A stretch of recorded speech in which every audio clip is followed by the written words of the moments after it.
So the first question is, what does the term Maine First mean to me? I guess it's as simple as this. Maine First means putting my family first, because it's where I live. I invest in Maine simply because it's where I've built my home, where I've built my life.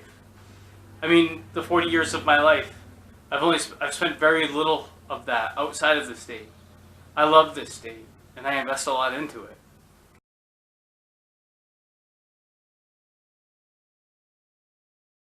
I started podcasting because I want to make significant change. I want to hold some of the laws that are in place for Maine residents. I want to help fight for those rights. But I also want to create a level of activism. So I started the podcast called Derek, US Patriot on Facebook, simply because I want to fight for what we have here in the state. And I want to keep it secure.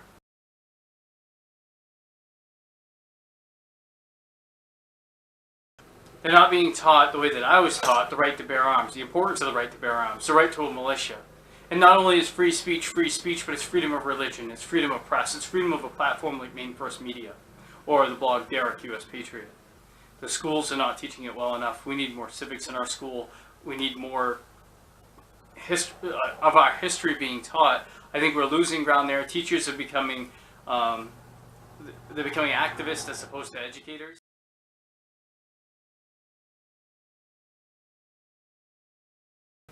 We have some voids right now. One is in the nursing care system or nursing home care system. We've had 5 nursing homes close here in the state of Maine just this year alone. It's devastating, and I'm scared to see what happens as minimum wage goes up again this January. I think it's going to continue to do the same thing, and it's only going to force us.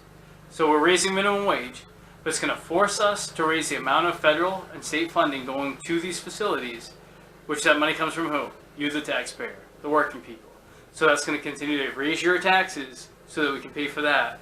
When your wage went up, now you're giving the extra $1 you're getting an hour is going to go into taxes so we can pay for these facilities, which, yes, we need to take care of our elderly, we need to take care of them, but we need to make sure that people who are my age that are on Social Security disability are truly disabled. And we're getting people that are on disability just because they can't handle being in the workplace. It's really a sad thing to see, and it needs to change. It needs significant change. So I guess it kind of answers 2 questions out of the 3 of the policies. One is we need to effectively work on our nursing homes here in the state and find ways to better help them so they can stay in business. And then the second part is we need to make sure that able-bodied people aren't on Social Security disability. And then my third piece of legislation is I think we need to work with our educators so that we can kind of reel them in a little bit to get them to teach the right things in school, making sure that they're getting the proper training so that they're not becoming advocates for a party at school, but they're becoming good educators. And I had some great educators. I never knew their political affiliation.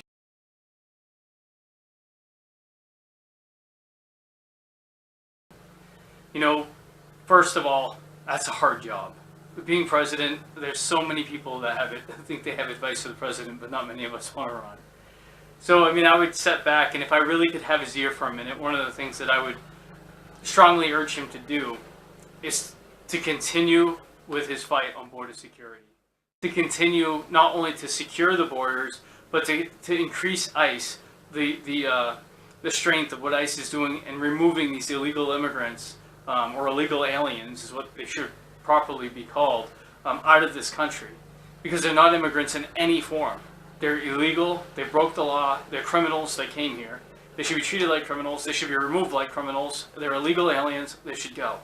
And I know this is going to ruffle some feathers, but we hear about children being separated from their parents at the border, and for months at a time. Well, when you break the law here in the United States, people go to jail, and they're separated from their children too. So it's part of breaking the law. You don't have the rights to your children when you break the law. It's just good common sense. So I would talk to President Trump about making sure, while he still has the Senate and still has the House, that he starts working with some of those legislators so he can get a deal done. Because we don't know what's going to happen in November. I hope, and I'm pushing for through my platform, and I know Maine First Media is pushing for it, but we're pushing for a red wave to counter the so-called blue wave. I really hope that there isn't a blue wave. I hope that we are activated enough that we get out to vote. And that's something so important I can tell you right now. Starting September 25th here in the state of Maine, you can go to your town office and you can ask to vote early. Not absentee, but ask to vote early. I am encouraging as many voters as I can, like, to get out there on September 25th, cast your vote. When you're done casting your vote, take the rest of the time until November 6th to encourage other people to vote. You've already voted. Like, Democrats beat us in this every year in early voting. And then they become activists to get other people out to vote. Join me in doing that, getting people out to vote. I thank you for your time today and watching this video. I really want to thank Maine First Media for all the work that they're doing in helping to fight for good conservatives across the state and also in the country. They're doing such great work. I hope I continue to see the kind of articles I've been seeing coming from them. And I know if you're a liberal, you're gonna hate it. But I can tell you that it's helping to build the conservative base. It's helping to build good conservative activists. So let's keep fighting the good fight. I ask you that if you're watching this and you have a few minutes of your time, that you take a look at Derek US Patriot. I have an event coming up called Constitution Festival on September 22nd. It's going to be from 2 to 5:30 p.m. It's to help celebrate our good candidates that support the Constitution, as well as have a good time together where we can have some food, music, a few fun games, bounce houses for the kids. Again, it's September 22nd. You can go to Derek US Patriot to my events. Find the event, click going. I'd love to see you there. We're only about a week away. So hopefully I'll see you there. But again, get out to vote early. Let's win big this November. And let's take this blue wave and shove it back in their face. Let's see a red wave this year. And guys, keep up the good fight. Thanks for watching, and thanks again, Maine First Media.